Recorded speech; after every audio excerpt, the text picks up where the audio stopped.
A very good evening to you.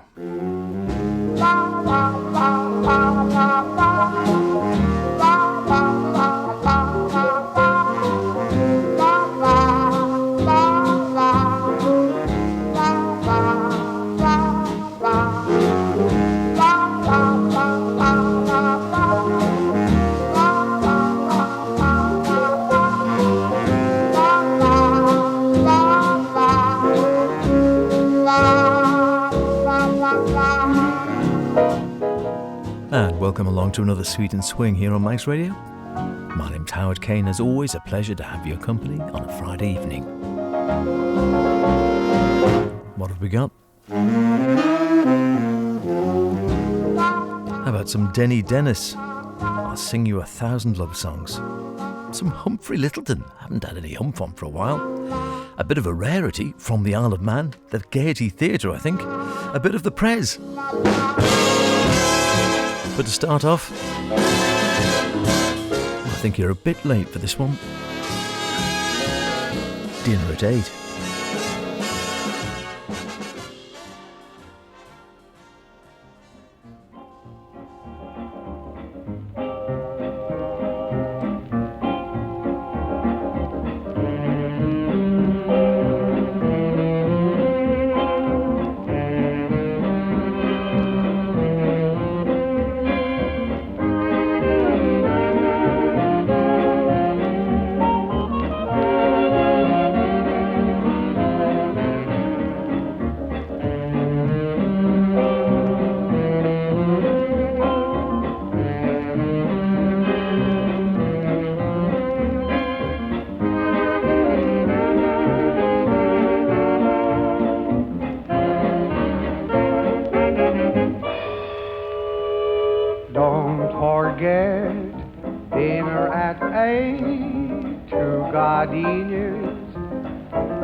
Table, our hands will meet.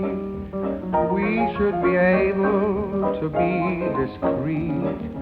Lights are dim, moonlight above. That's how people fall in love.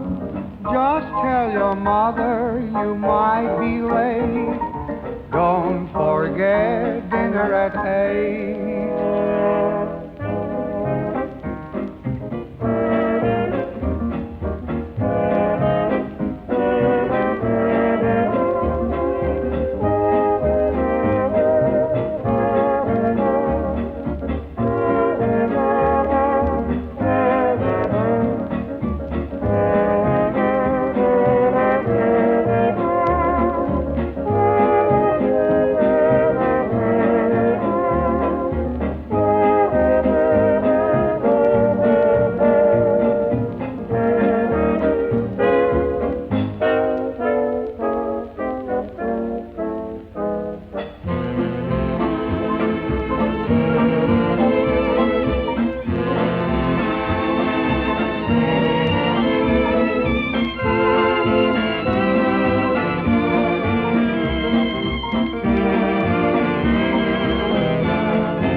Bad way to get going. Dinner at 8. Well, you might be a bit late. You might have had dinner at 8. I don't know. Is that late? I suppose it is late for the Isle of Man. A lot of people have dinner at 6. Or is it tea? Oh no, we won't get into that argument. We used to have tea at 6. But then we would have our main meal back in the day at lunchtime. It gets very confusing. Whereas I think I might be right in saying that most people now have a light meal at lunchtime, or maybe just have something at work, a sandwich or whatever the case may be, and then have their evening meal. But when you have it, I don't know. We probably do have dinner at 8, to be honest with you. I don't know that we call it dinner, but we do have it at 8-ish. Apart from Mondays. How are we all in any case? I trust we're keeping well and surviving, one way or another. Surviving the second round of bikes for the MGP, of course. Never quite as busy as TT is, to be honest, is it? A few round, but yeah, it's just It is not as hectic as the TT. There's no two ways about it. So if you're not a fan of the bikes, it's not quite as hard to enjoy. If you are a fan of the bikes, it's great fun. You get the classics and you get all the older type of bikes going on. It's good fun. I like to think it is. I live on the course. I've got to say that, haven't I? What do we get going with? Dinner at 8, whether you are or not. Ray Noble and, of course, Al Bowley. You can't mistake that voice, can you? Absolutely unique, I would say. That you only hear 2 bars, a bar and a half, and you know it's Al Bowley. Or either that were a very good Al Bowley impersonator, but no one else sounded like him. Some of the other singers, maybe you might get them confused. Not Al Bowley, though. South African, British vocalist, crooner, dance band. He was a guitarist as well, of course. Dance band guitarist.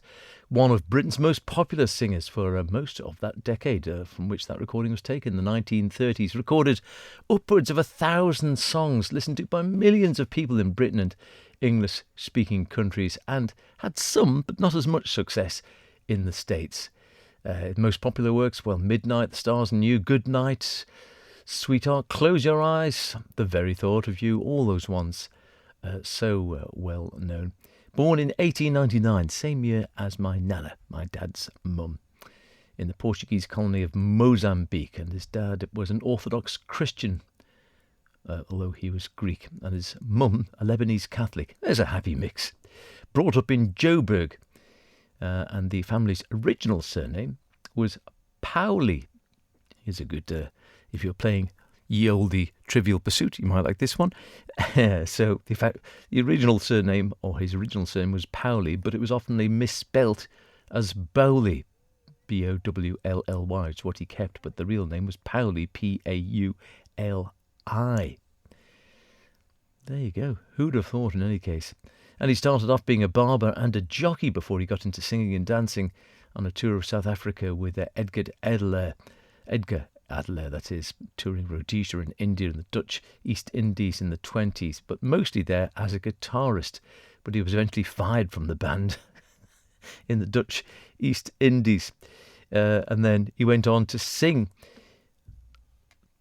starting off his vocal career and starting off as well, pretty well at the top. You'd have thought a pretty plush venue.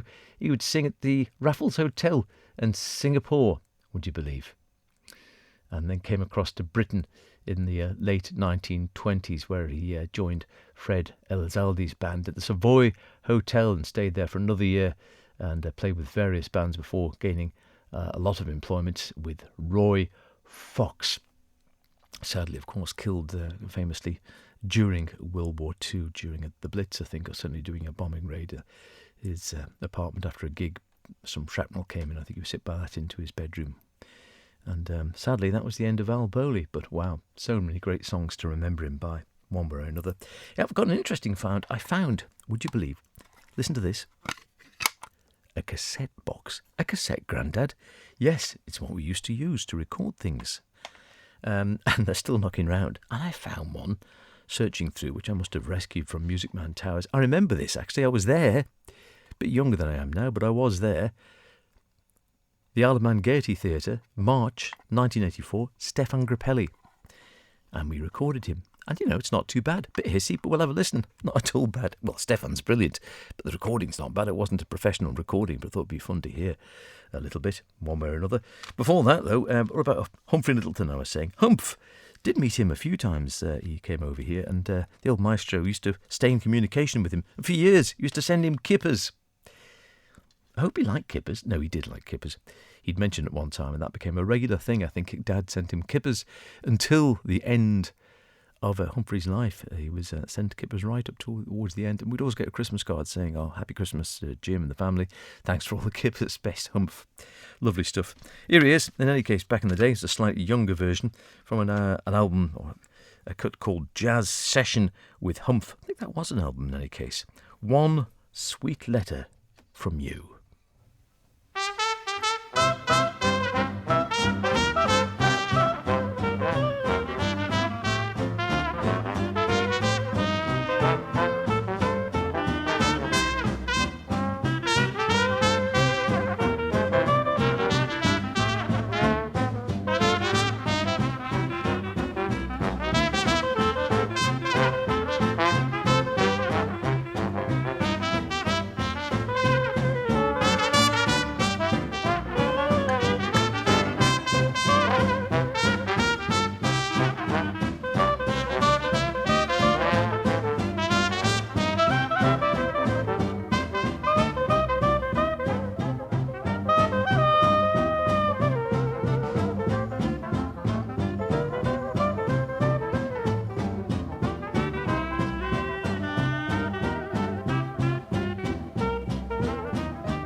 Lovely. Solitude.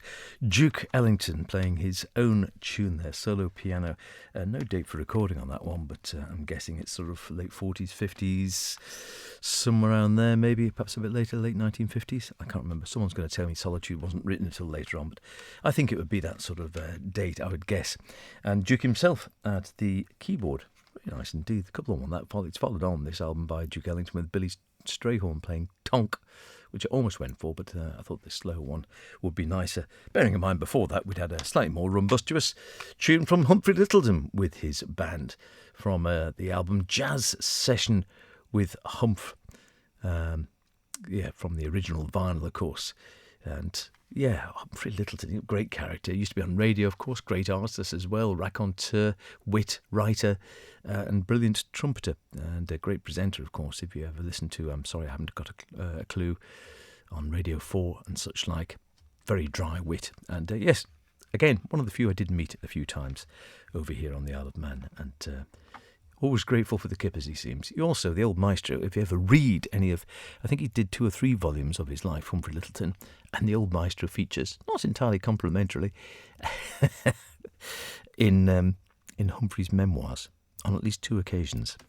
Fame at last, as they say.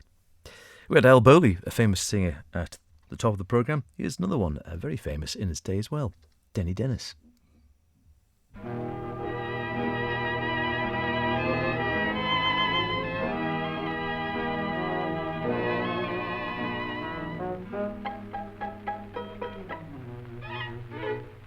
In dreams I once designed you, then told a star that I would never find you, yet here you are, and now that I have met you, I'll never let you go. Please make my lips impart something my heart must know. May I have the next romance with you? Do I stand half a chance with you? What is my fate? I await your answer. So tell me, what will it be? You're my destiny. May I have the next romance with you? Take my heart and let it dance with you, and in its ecstasy every beat implores, darling, just to be faithfully yours.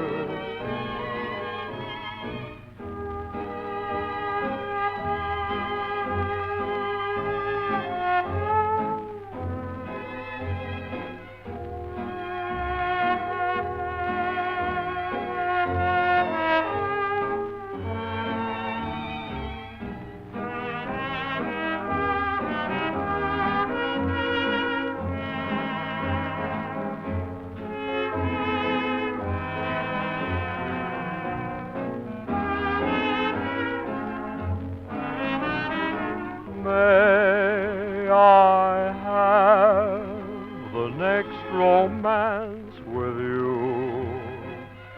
Take my heart and let it dance with you, and in its ecstasy every beat implores, darling, just to be faithfully yours.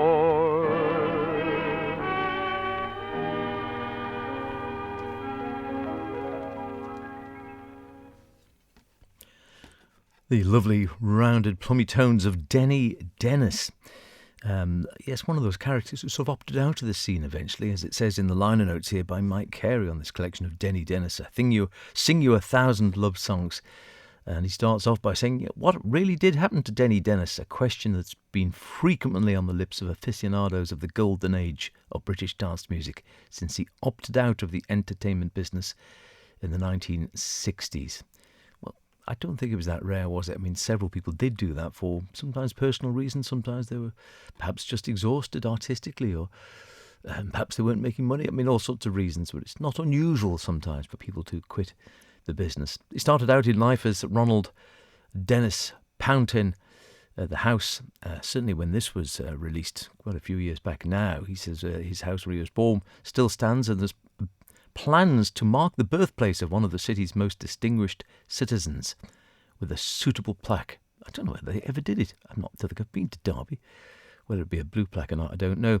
Started out working in a solicitor's office and then an apprentice electrician on the railway, but spent his evenings doing the sound effects for silent films and local cinema, where his brother Claude, or Claude Eric, later to make his own name as a vocalist as Barry Gray, yeah, remember Barry Gray, was also employed, and Claude also played bass and drums with Derby's new Mayfair Dance Orchestra. And when he left, Denny replaced him on drums, I should say, and, just to add to the repertoire, musical saw.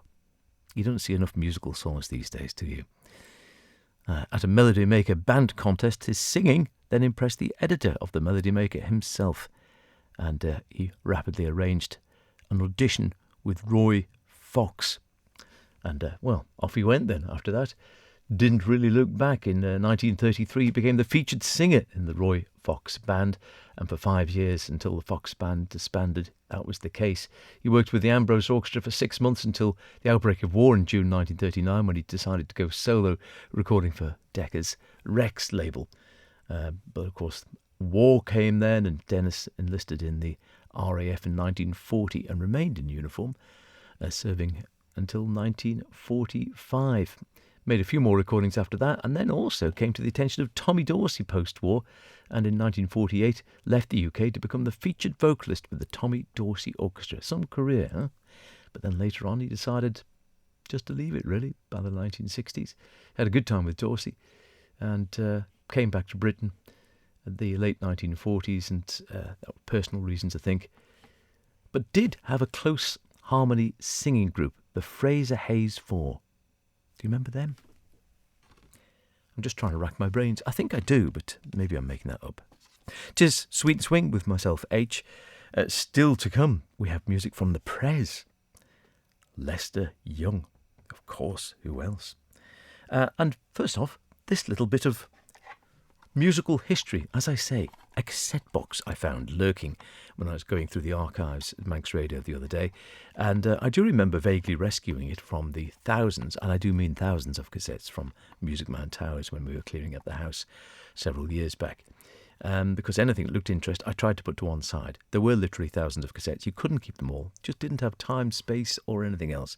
So sadly, a lot of them were either given away or just ended up being dumped. Anyone who's cleared a house out will know exactly the feeling. However, I did rescue what I could, which looked of interest. And this one, I'm glad I did. March 1984 is the date, and it's just labelled Stephane Grappelli at the Isle of Man Gaiety. I was there when he played there. And it was also recorded for posterity. So it's a little bit hissy, but you know, the recording quality isn't at all bad. Have a little listen to this.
2 honeysuckle roses. If you almost got a bunch there. 2 honeysuckle roses for the price of one. First off, we heard Stephane Grappelli from that.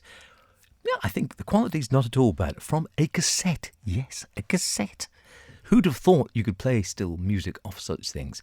But there it was. Music from the cassette of Stephane Grappelli, recorded live at the Gaiety Theatre, probably on a Sony Walkman with a handheld mic of some kind in March 1984, which by my reckoning is more years ago than you'd like to remember. Was that 42? It can't be 42 years ago.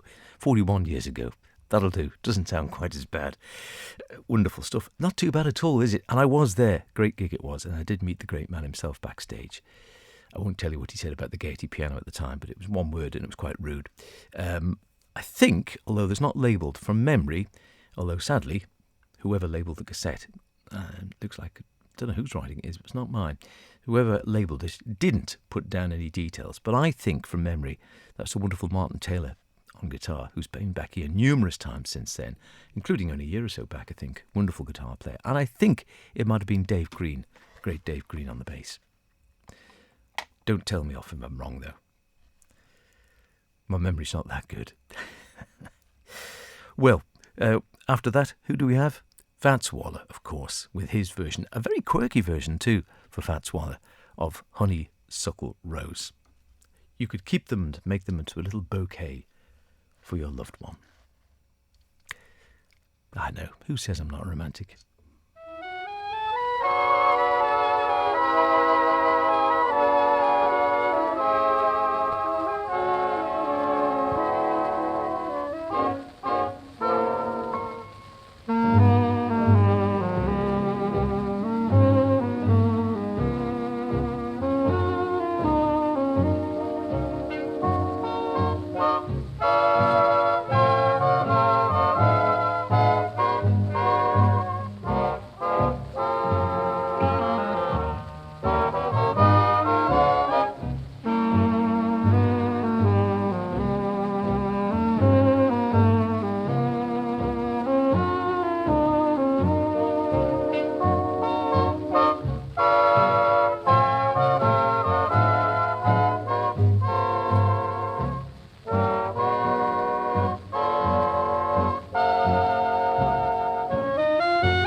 Could be the theme for this programme, really, in many ways, couldn't it? As time goes by, which, as we know, it has a really annoying habit of doing, both on an hourly basis and on a yearly basis, and as you get a bit older on a sort of decadely basis.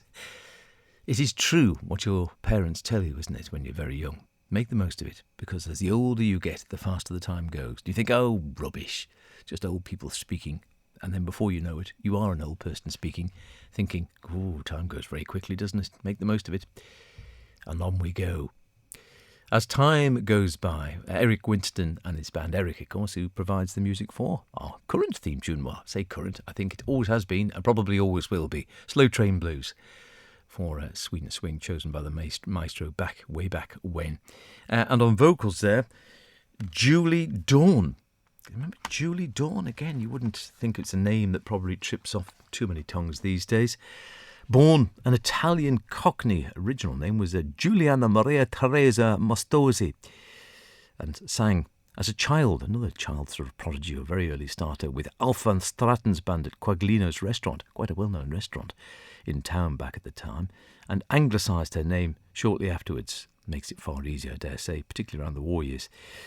Speaking of war, in 1939, the year that war broke out, she was broadcasting with Billy Turnant in Bristol, following which it's reported Billy handed her a large sum of cash, as you do, to take back to Jack Hilton in London. She was absolutely petrified and slept with it under a pillow before she eventually handed it over. Why on earth he gave it to her, I don't know. You'd have thought that was a bit of a risk, really, to give it to a young girl. Anyway, it got where it was meant to. And then after she was engaged by Harry Roy, she mischievously sang a few words of Italian, it's reported, during a 1940 performance in Glasgow. Not surprisingly, Harry was absolutely furious and sacked her on the spot. And then after the war, she had appearances with Geraldo. I think she toured Europe with him and played with Billy Thorburn, Ken Snakehips Johnson, Lou Prager, Harry Leader, and then, as we heard there, a lengthy and successful time with Eric Winston. And she also had her own personal slot, if you remember, and you might if you're of a certain age, on Radio 2, You and the Night and the Music, and also hosted Julie Dawn's Pen Friend programme, specifically back in the day, aimed at those who were living on their own. What a lovely idea.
Bounces along under its own steam, that one. It is, of course, the Prez. The Prez being, well, yes, not Mr. Trump. It is, of course, Lester Young from a great collection. One of those proper box collections. If you've ever seen those, they are wonderful things. You don't see them quite so often now, at least maybe I just don't see them quite as often. But there used to be wonderful collections of 4 CDs in a box with a fairly hefty annotated book to go with them, with discography and details and the music's on there and the who's playing and such like. And yeah, they were really good collections, and you could sometimes get them on artists. So I've got a few, Lenny Tristano and Bud Powell and people like that. And sometimes you just get them on things like great piano players or the jazz drummers. I think I've got a couple of those knocking around as well. In other words, sort of selections. But yeah, that one was called After the Theatre Jump with Lester Young. And I think appearing on that, you had Johnny Gennari, Slam Stewart, Sid Catlett, around about 1943 or thereabouts. Close enough in any case. Just checking to see if that's the actual correct date. But yeah, I think it could be quite good. No, I tell a lie. Let's take a look. It's such small print. I haven't got my glasses on. Hang on. There we go. That's better. Right, now then. Now I can see better. Right, okay, how about this? Buck Clayton on trumpet, Dickie Wells trombone, that's more like it, isn't it? Lester Young tenor sax, Count Basie at the piano, Freddie Green guitar, and Rodney Richardson bass. Joe Jones also listed, maybe just at the background there, on drums in 1944. Always helps when you put your glasses on, doesn't it? Now then, here's something which has been something of a habitual complaint from Beth Espy, who's been doing sterling duty in the pits during Manx Grand Prix, and for that matter, the TT as well. Smoke Gets in Your Eyes.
true love was true. I, of course, replied, something here inside cannot be denied. They said someday you'll find all who love are blind. When your heart's on fire, you must realize smoke gets in your eyes. So I chaffed them and I gaily laughed to think they could doubt my love. Yet today my love has flown away. I am without my love. Now laughing friends deride tears I cannot hide. So I smile and say, when a lovely flame dies, smoke gets in your eyes.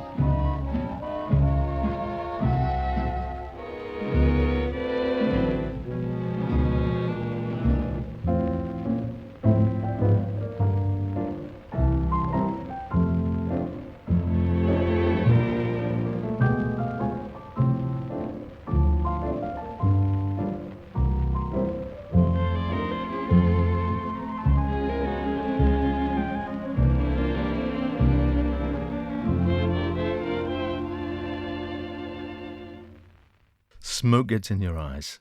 Well, it does, doesn't it? Particularly if you're lurking around an awful lot of the bikes, because some of the classic bikes are rather smoky and very loud, you might have noticed. I do rather like it, because it brings me back to my childhood again, that whiff of Castrol X and the roar of a big megaphone or exhaust pipe or such like. But yeah, you can't get away from the fact they're a bit smoky, a bit smelly. And if you like the smell, lovely. And I like all smells. If you don't like it, not quite so good. And you ask Beth Espy, she looks like a chimney sweep by the time she's finished a stint in the classic MGP pits. And has her earmuffs on, but it's probably just for fashion, I dare say. Smoke Gets in Your Eyes, a great number. I really like that one as well. Lou Stone and his band, Alan Kano taking the vocals. If I don't want to wibble on too much, I might be able to get this one in. We did a little series on this a year or two back, Jazzing the Classics. Might repeat it at some stage, who knows? Which is exactly that, jazzing the classics vintage style. Some original recordings from 35 to 49 of exactly that, some classics being jazzed up a little bit. How about something from Peer Gynt, John Kirby and his orchestra, and Anitra's Dance.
Bit faster than the original, I seem to recall. I did used to be able to play that on the piano, not at that speed, nor in that style, more in the classic style, perhaps more intended by its composer, Edvard Grieg, of course.